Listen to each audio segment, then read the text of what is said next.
सभी स्टूडेंट्स आ जाएं, जल्दी से जुड़ जाए कि अगली हेडिंग आगे स्टार्ट करते हैं। हम लोग वेक्टर के अंदर जो पढ़ रहे थे उसको आगे बढ़ना स्टार्ट करेंगे।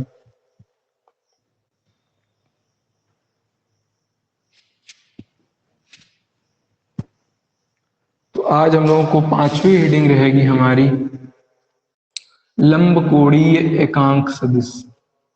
लंबकोणीय एकांक सदिश ऐसे सदिश जिनका परिमाण तो एक हो, लेकिन जिनकी जो दिशाएं हैं इनकी दिशाओं के बीच का कोण कितना होना चाहिए? 90 होना चाहिए। इस तरीके से ये मान लीजिए एक एक्सिस हो गई, एक्स ये वाई ये जेड, तो ये सभी एक दूसरे के क्या है? 90 हैं।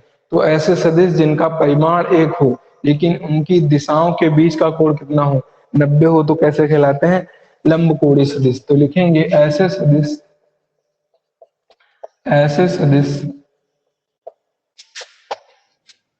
जिनका परिमाण एक हो और उनकी दिशा के मध्य कोण 90 डिग्री हो,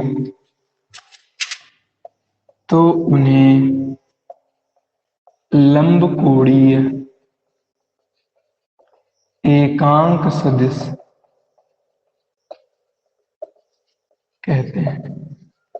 ये हो गया भैया हमारा कैसा? लंबकोणीय एकांक सदिश। अब क्या करते हैं हम लोग, जैसे मान लिया ये तीन एक्सिस हो गई हमारी, ये ऐसे मान लेते हैं हम लोग पढ़ने के लिए। ये x मान ली, ये y मान ली और ये z, ये मूल बिंदु मान लिया O। ये तीन अक्ष हो गई, x, y और z। अब जो x दिशा में जो हम लोग दिखाते हैं सदिश को, वो दिखाते हैं हम लोग कौन सा? I cap. और जो y दिशा में दिखाते हैं वो दिखाते हैं j को, और z की दिशा में कौन सा दिखाते हैं? k cap. तो लिखेंगे कि x दिशा के अनुदिश जो हमारा एकांक सदिश होगा, क्योंकि एकांक सदिश को हम लोग इकाई सदिश को किससे दिखाते हैं? कैप से। तो लिखेंगे x अक्ष के अनुदिश एकांक सदिश बराबर कौन होगा? आई कैप। इसी तरह अगर लिखना चाहे y अक्ष के अनुदिश एकांक सदिश j कैप, z अक्ष के अनुदिश लिखना चाहे तो k कैप।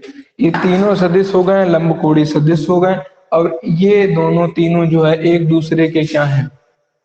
90 कोण पर है। ये कोण भी 90 होगा और ये जो कोण होगा ये भी 90, ये भी 90। हर एक कोण क्या होगा? 90। अगर इनकी परिमाण की बात करें, आई कैप का परिमाण बराबर होगा जे कैप के, जे कैप का परिमाण बराबर होगा के कैप के। कितने का होगा? एक के, क्योंकि ये कैसा सदिश है जिसका परिमाण एक हो, तो हमारा लंबकोणीय सदिश। चलिए भाई इसको उतारिए, ये हो गया हमारा लंबकोणीय सदिश। ये तीन अक्ष हैं, तीनों एक दूसरे के 90 पर होते हैं। दूसरी बात, x के अलॉन्ग I मानते हैं, y के अलॉन्ग j और z के अलॉन्ग k। दूसरी बात ये कि सभी एक दूसरे के 90 हों, इनका परिमाण कितना होना चाहिए? एक, तभी हम इन्हें कहेंगे लंबकोणीय एकांक सदिश। लंबकोणीय एकांक सदिश। उतर गया कि नहीं भैया? इसको जल्दी से लिखिए फिर आगे बढ़े। मुक्त सदिश। मुक्त सदिश की केवल डेफिनेशन लिखना है, जो मेन है सदिश अभी वो पढ़ाने। एक ये बहुत इंपॉर्टेंट था, एकांक सदिश बहुत इंपॉर्टेंट था। दो अभी और बचे हैं, स्थित सदिश और एक होता हमारा विस्थापन सदिश। ये 4-5 बहुत इंपॉर्टेंट, बाकी सभी ऐसे होते, ज्यादा यूज नहीं। उतार लिया होगा ये, उम्मीद है सभी लोगों ने लिख लिया होगा। अगली हेडिंग डालिए मुक्त सदिश।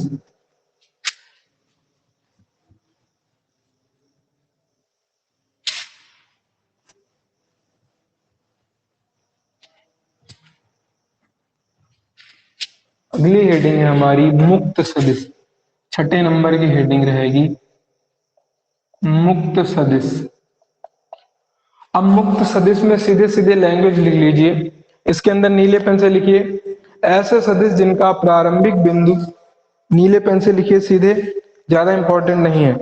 ऐसे सदिश जिनका प्रारंभिक बिंदु नियत ना हो तथा ऐसे सदिश जिनका प्रारंभिक बिंदु नियत ना हो तथा जिन्हें दूसरी रेखा पर ऐसे सदिश जिनका प्रारंभिक बिंदु नियत ना हो तथा जिन्हें दूसरी रेखा पर स्थापित करने पर तथा जिन्हें दूसरी रेखा पर स्थापित करने पर दूसरी रेखा पर स्थापित करने पर प्राप्त सदिश मूल अक्ष प्राप्त सदिश मूल सदिश के समांतर हो प्राप्त सदिश मूल सदिश के समांतर हो मुक्त सदिश कहलाता है। प्राप्त सदिश मूल सदिश के समांतर हो मुक्त सदिश कहलाता है। फिर से सुनिए, ऐसे सदिश जिनका प्रारंभिक बिंदु नियत ना हो तथा जिन्हें दूसरी रेखा पर स्थापित करने पर प्राप्त सदिश मूल सदिश के समांतर हो मुक्त सदिश कहलाता है। मुक्त सदिश कहलाता है जिसका प्रारंभिक बिंदु जो है निश्चित ना हो। ये एक जगह पर यूज होगा, वहां पर आपको विधिवत तरीके से पढ़ाया जाएगा। चलिए अगली हेडिंग है हमारी स्थित सदिश। अब ये भाई इंपॉर्टेंट है, स्थित सदिश देख लीजिए कैसे किसी भी चीज की स्थिति बताता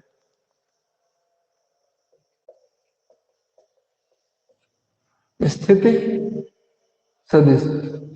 अब स्थित सदिश क्या होता है, सबसे पहले इसकी लैंग्वेज लिख लीजिए आप अपने अंदर, अपने कॉपी के अंदर लैंग्वेज लिखिए, फिर समझाया जाए इसको। देखिए, मूल बिंदु के सापेक्ष किसी अन्य बिंदु की स्थिति को प्रदर्शित करने वाला, नीले पेन से लिखना है इसके अंदर, मूल बिंदु के सापेक्ष किसी अन्य बिंदु की स्थिति को, मूल बिंदु के सापेक्ष किसी अन्य बिंदु की स्थिति को प्रदर्शित करने वाला सदिश, किसी अन्य बिंदु की स्थिति को प्रदर्शित करने वाला सदिश, किसी अन्य बिंदु की स्थिति को प्रदर्शित करने वाला सदिश उस बिंदु का स्थित सदिश कहलाता है। उस बिंदु का स्थित सदिश कहलाता है। इसे आर वेक्टर से प्रदर्शित करते हैं। इसे आर वेक्टर से प्रदर्शित करते हैं। इसे आर वेक्टर से प्रदर्शित करते हैं।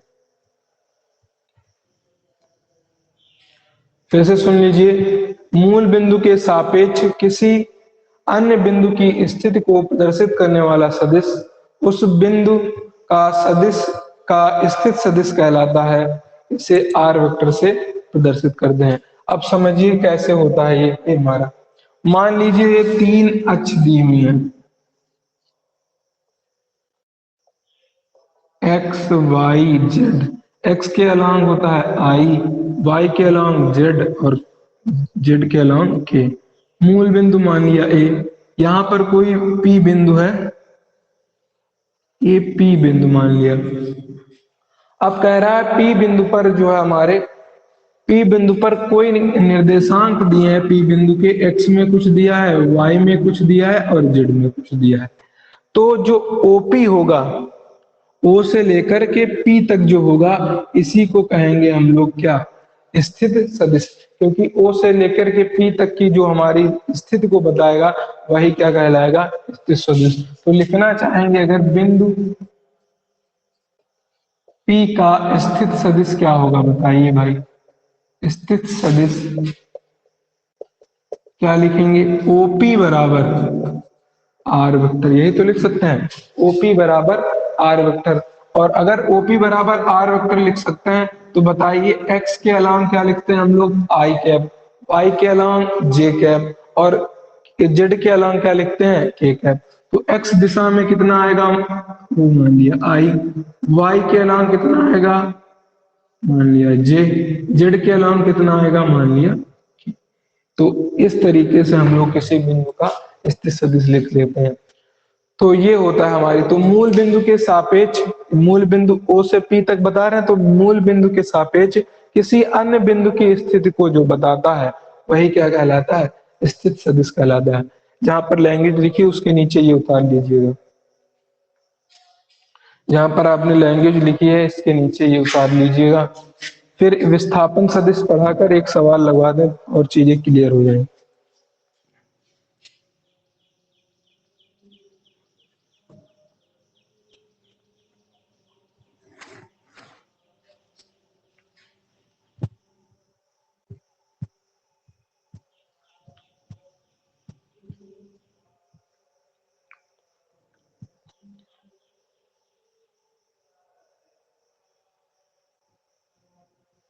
उतार लीजिए भाई इसको। लिख गया तो एक बार कमेंट कर दीजिए, अगर ये लिख गया तो आगे बढ़ाया जाए।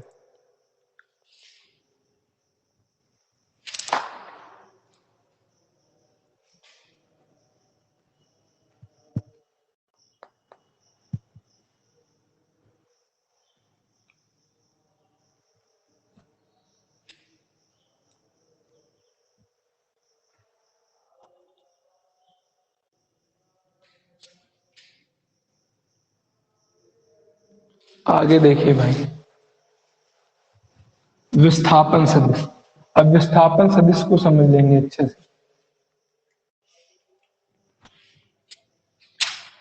अगली हेडिंग हमारी है विस्थापन सदिश। देखिए भाई, माना ये कोई अक्ष है एक्स वाई जेड। अब कोई यहाँ बिंदु था ए और यहाँ पर था बिंदु बी। तो कोई एक कण को ए बिंदु से खिसकाकर धकेल कर बी बिंदु तक लाया गया। ए बिंदु से बी बिंदु तक क्या कर दिया गया, विस्थापित कर दिया गया। अब ए बिंदु से जब बी बिंदु तक हमें विस्थापित किया गया किसी कण को, बिंदु ए से लेके बिंदु बी तक क्या कर दिया गया, विस्थापित। तो सबसे पहले हमें बिंदु ए का स्थित सदिश पता होना चाहिए और बिंदु बी का स्थित सदिश पता होना चाहिए। ये ओ मान लिया। ये बिंदु ए का स्थित सदिश क्या हो गया, ओ ए। बी का क्या हो गया, ओ बी।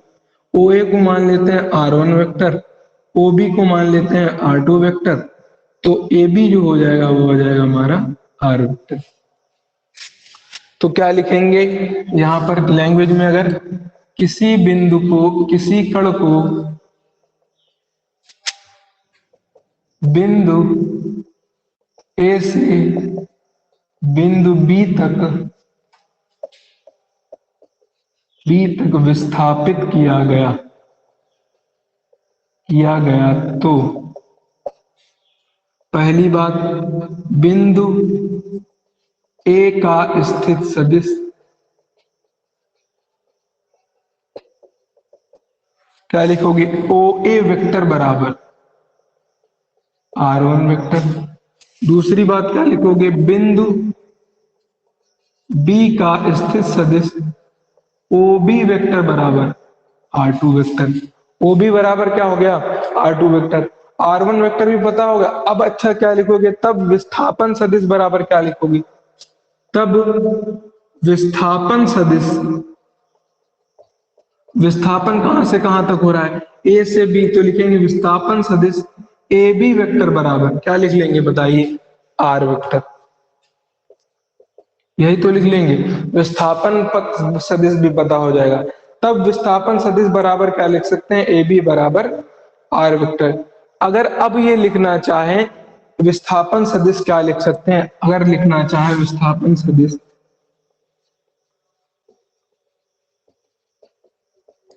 ए बी बराबर लिख सकते हैं। बाद वाले घटाया जाता है, बड़ा होता है, तो ओ B vector minus O A vector ये होता है।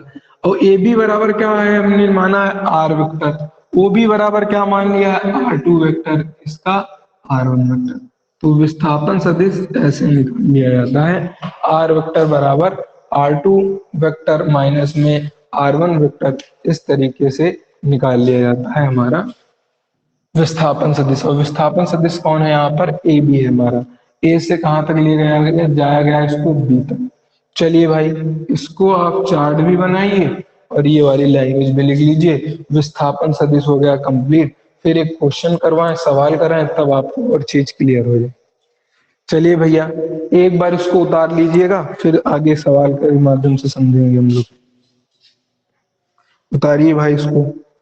उतर गया हो तो बताएं, क्वेश्चन बोले फिर हम। अगर उतर गया हो तो क्वेश्चन बोला जाए।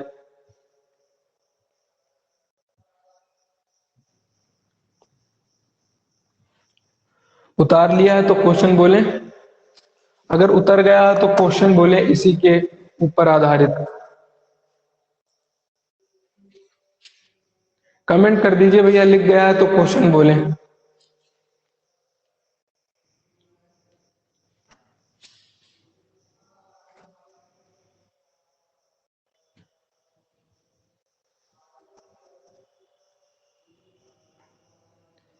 चलिए, उम्मीद है आप लोगों ने उतार लिया होगा इसको, बिगाड़ा जाए इसको। क्वेश्चन देखिए, क्वेश्चन बोल रहे हैं हम,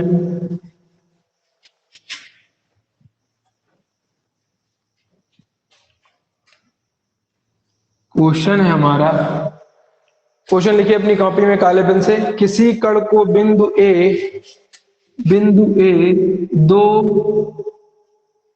कामा -3 कामा 4, किसी कण को बिंदु ए 2 कामा -3 कामा 4 से बिंदु बी 3 2 -5 3 2 5 किसी कण को बिंदु ए 2 -3 कामा 4 से बिंदु बी 3 2 -5 तक विस्थापित किया गया है, कण का विस्थापन सदिश ज्ञात करो। कण का विस्थापन सदिश ज्ञात करो। कण का विस्थापन सदिश ज्ञात करो। तो क्या लिखोगे, मूल बिंदु ओ के सापेक्ष निकालेंगे हम लोग भाई। तो अब अगर हमें विस्थापन सदिश निकालना है तो हमें क्या पता होना चाहिए, बिंदु ए का स्थित सदिश और बिंदु बी का भी क्या पता होना चाहिए, स्थित सदिश।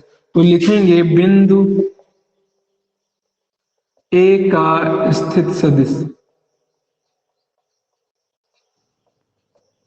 ओ ए बराबर क्या लिख सकते हैं, ये स्थित सदिश बताएगा। तो लिखेंगे 2i कैप प्लस में माइनस है -3j कैप प्लस में 4k कैप। अब अगर हम लोग लिखना चाहें बिंदु बी का स्थित सदिश ओ बी वेक्टर बराबर, ये लिख लीजिए भाई 3i कैप प्लस का 2j कैप माइनस का 5k कैप। अब ये हो गया हमारे दोनों के आगे स्थित सदिश। अगर विस्थापन सदिश लिखे हम लोग, विस्थापन सदिश निकालना है, ए बी वेक्टर बराबर क्या होता था, ओ बी वेक्टर माइनस में ओ ए वेक्टर। चलिए भाई सीधे सीधे मान रख के घटा लेंगे भाई। तो सबसे पहले ओ बी वाला लिखेंगे, फिर क्या लिखेंगे, हम लोग लिखेंगे ओ ए वाला। तो ओ बी का मान कितना दिया है, 3ai कैप प्लस में 2j कैप माइनस का 5k कैप, ब्रैकेट लगा लेंगे अंदर क्योंकि माइनस का चिन्ह है, 2i कैप माइनस का 3j कैप प्लस का 4k कैप, माइनस के अंदर गुणा करा दीजिए, 3i कैप प्लस में 2j कैप माइनस का 5k कैप, अंदर गुणा कराएंगे -2i cap minus minus plus 3j cap, minus का दिया है ठीक, -3j cap minus plus minus हो जाएगा 4k कैप। चलिए अब घटाइए भाई, आई का आई के साथ घटेगा जुड़ेगा, जे का जे के साथ घटेगा जुड़ेगा और के का के साथ। बताइए यहाँ पर 3i प्लस का है, यहाँ पर 2i माइनस का है, तो 3 में से 2 गए 1, तो लिख लेंगे आई कैप, 1 को लिखो चाहे ना लिखो, 2j कैप इधर प्लस का है, इधर प्लस 3j कैप भी प्लस का है, तो 3 और 2 5, तो लिखेंगे 5j कैप। फिर है हमारा के, इधर -5 के इधर -4 के, माइनस माइनस प्लस, तो माइनस के लिखेंगे लेकिन कितना 9 के। ये आ गया हमारा ए बी वेक्टर, यानी जिसे हम लोग कह रहे हैं विस्थापन सदिश। ये हो गया हमारा आंसर। पहले स्थित सदिश बनाए, स्थित सदिश बनाकर बाद वाले को पहले से लोगों ने घटा दिया, तो हमें क्या मिल गया, विस्थापन सदिश। ये हो गया हमारे एक सवाल के माध्यम से सीखा। अब हम लोग अगली क्लास में सीखेंगे सदिश को कैसे जोड़ा जाता है, सदिश के जोड़ने का नियम पढ़ेंगे। सभी लोग उसको डाल लीजिएगा, क्वेश्चन समझ में आएगा। चलिए फिलहाल आज के लिए